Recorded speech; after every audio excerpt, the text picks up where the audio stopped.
कांदा, टमाटा, गरम मसाला, खडा मसाला आहे, अद्रक लसूणची पेस्ट टाकली 1 चमचा, कोळंबी आहे,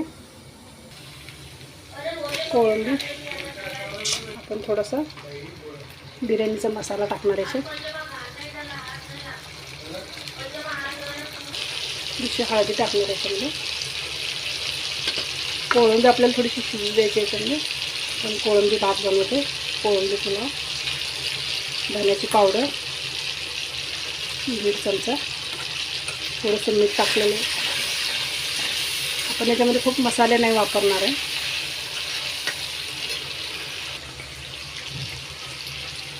पण मसाला आहे कांदा, मिरची, टमाटा, खोबरं 1 चमचा ते टाकत आहे थोडंसं.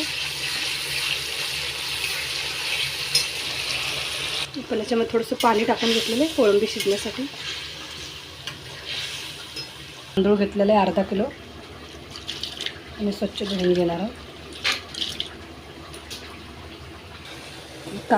तांदूळ आपण या भातामध्ये टाकून घेणार आहे.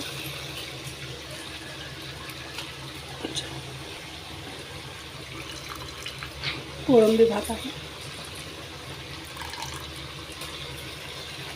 त्याच्यात आपण भातामध्ये थोडंसं पाणी टाकलेलं आहे, शिजू देणार आहे.